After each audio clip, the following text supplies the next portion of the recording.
and gals, Nary here from Drake Queen Gaming. To some of you now sort of the gaming drag today, I'm coming at you with a new Let's Play episode of A Fall from Grace. My good friend Karama on our Discord channel, he suggested this to me, and I really like the art style, and I love the setting and everything, so yeah, I'm gonna go ahead and cover this one. So let's go ahead and jump right back into it, shall we? Alarm Chan, you were up, and let's go.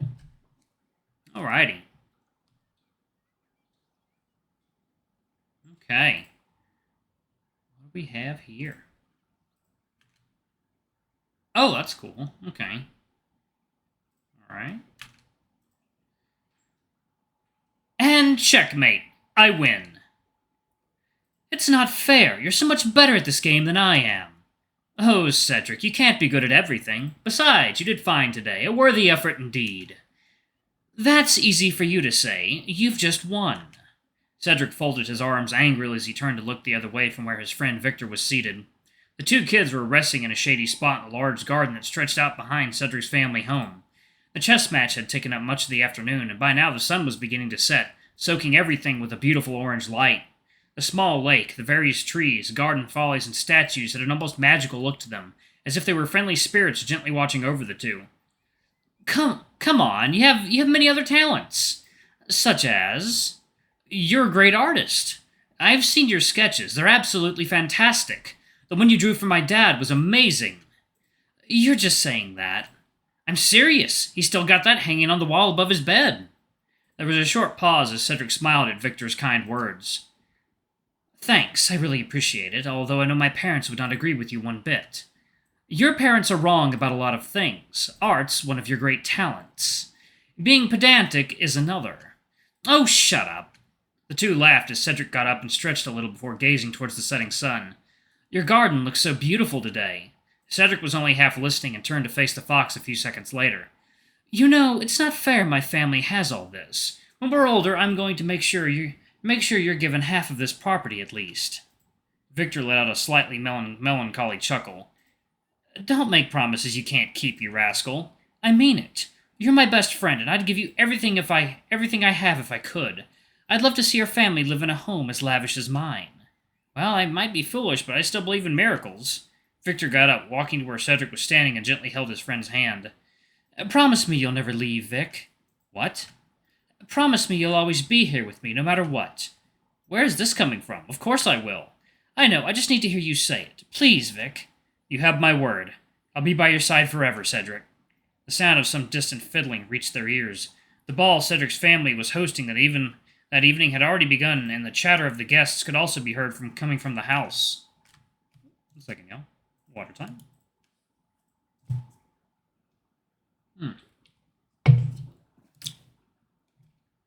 I should be off now. My parents will want me to greet some of the guests. That's fine. My dad will probably need some help laying the tables and getting food out of the kitchen. See you tomorrow, then? Victor smiled reassuringly as they started making their way back towards the house at a rapid pace. See you tomorrow. And with that, the fox was off, soon fading out of view in the dimming light of the evening. Cedric! Cedric, listen to me! We're worried about you. You should be ashamed of yourself. Look at me. You're never to see him again as long as you live in this house. Is that clear? Oh dear. Have you no consideration for your own parents? How many times have we had talks like this? All for nothing. We hoped you would have heeded our advice by now. Cedric, you never listen to us. We've warned you time and time again, and we've had it. If you keep wasting your life away mingling amongst people like him, then we have no choice. As of now, you are no longer welcome in this house or as a part of this family until you smarten up. Maybe we should have done this long ago, but perhaps the real world will knock some sense into you. Now get out! Cedric suddenly opened his eyes, startled by the loud noise he'd heard. He looked around worriedly, wondering where it might have come from. He then noticed a mug next to him and quickly realized the noise he'd heard was actually just someone slamming it onto the table. Cedric! Hey, are you all right? Cedric jolted as he felt someone tugging at his right sleeve. For a moment, he had been overcome by thoughts and memories he often did his best to not think about. He sat still for a while, staring numbly at the lion sitting beside him. Are you all right? The lion's tone became slightly more insistent as Cedric noticed how ridiculous he must have looked to everyone sitting nearby. I'm fine. Sorry, I went quiet for a bit there. I was just thinking of something. Whatever it is, can it not wait until tomorrow? Tonight is supposed to be a jolly occasion. Do try not to spoil it by being all moody. Cedric nodded. It was as if he'd awoken from a deep slumber, but everything was quickly becoming clear once again. He glanced around the tavern as he saw the innkeeper pass by. He looked over at the other tables where folks were sitting, making merry with their meals and drinks. Cedric had only been to this tavern a few times in his life, and that had been many years ago. But still, the atmosphere felt oddly familiar. Not exactly cozy, but quite laid back and cheerful. The lanterns hanging from the wooden beams and the old stone walls as well as the wooden barrels above the counter all gave the place a rustic feel. He still felt slightly uneasy, though, and a bit of envy got the best of him as he gazed on the other patrons sitting at their tables and enjoying themselves. And finally, he set his eyes on the familiar shape of his friend Lysander. By now the lion had gone back to chatting and drinking with the two friends he had brought along for some company. Cedric was adamant about not wanting to spoil the mood, and soon he joined in the playful banter. I swear, if that bloke at the table on the far left has anything more to drink, he'll fall off his chair. He'll have some good company if you keep this up, Bill. Is this your 5th pint? For Bill, that counts as number 1. How are you doing, Cedric? You seemed a bit upset. You've been quiet just now. Oh, I'm fine.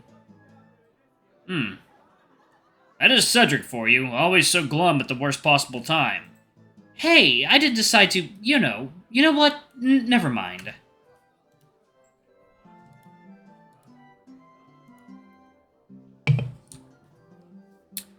You still staying at Lysander's aunt's place?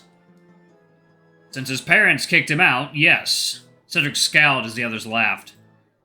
Lie helped me out. Luckily, his aunt's a lovely old lady.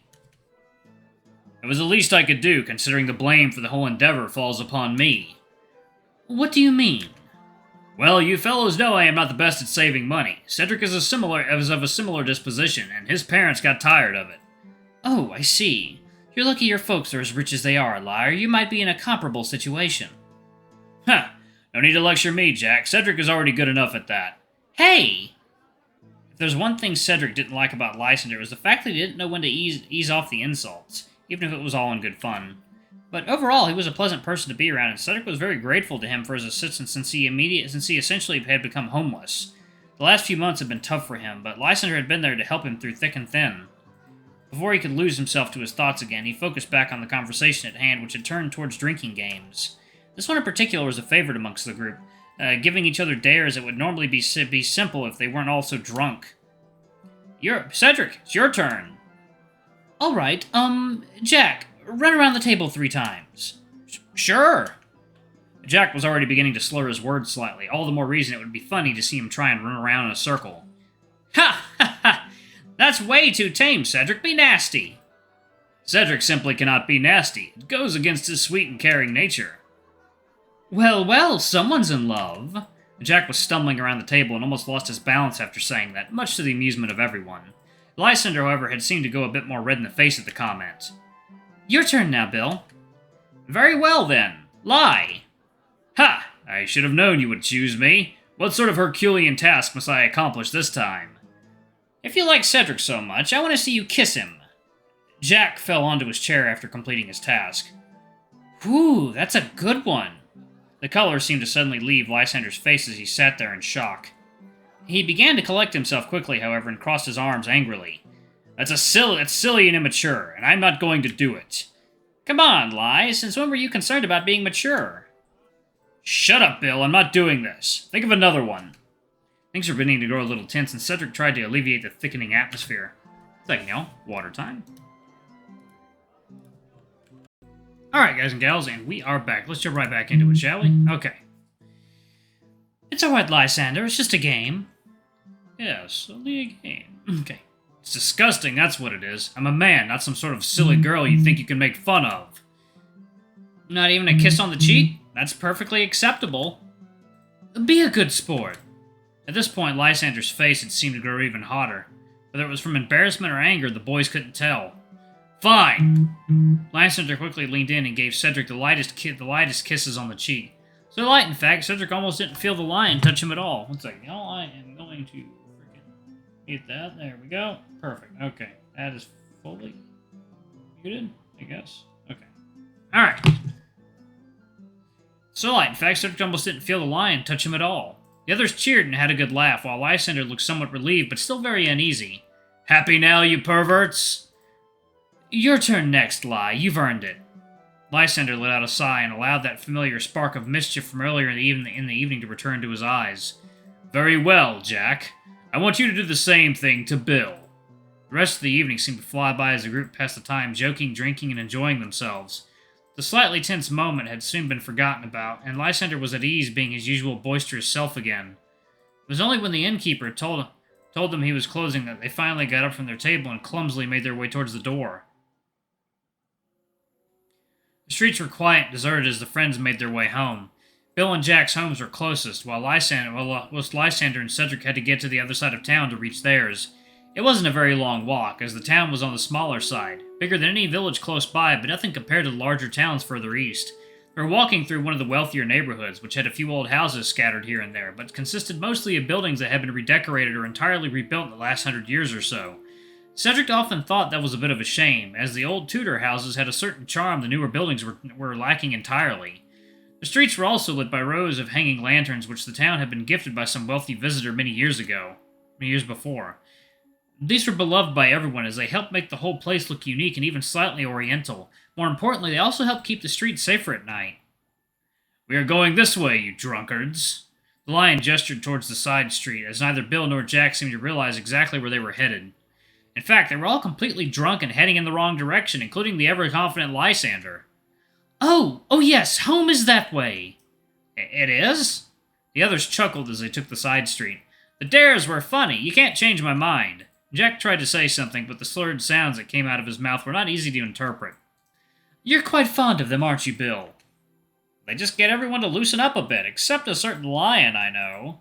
Oh, please, of course I would have a hard time loosening up when asked to kiss one of my closest friends. I'm not a tail-raising pervert. I'm just a joke, Ly. I'm not expecting you to marry Cedric.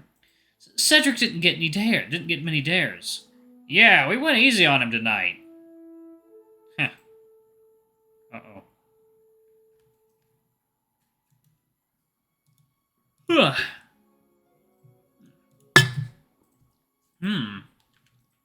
The group's pace quickened a bit as they started walking down a slope. Without even noticing it, they had left the wealthier neighborhood behind them had reached one of the poorer parts of the town. The streets were narrower and the buildings were more run down. Rows of lanterns were also gone and had been replaced by a few irregular solitary lights hanging from the sides of some of the houses. Overall, the atmosphere felt much less safe than where they had been walking a few minutes before. Hey, Cedric. Yes? What? I dare you to go into the dark alley over there. Lysander pointed in the direction he meant to began to giggle slightly. And why would I do that? Because it would be funny. Cedric gazed at the alley for a moment as his brain tried to decide what was the best thing to do. All right, Mr. Comedian, I will. Cedric slowly made his way towards the alley, determined to prove something to his friend.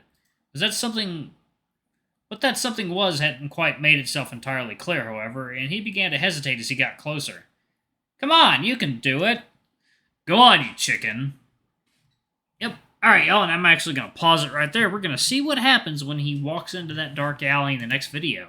Thank y'all so much for watching. Don't forget to like, comment, subscribe, ring that notification bell, and check out our Patreon if you can. It always helps. Before I go, I'm going to give a quick shout out to our lovely bronze tier patrons. Thank y'all for what you do for the channel. We greatly appreciate your support.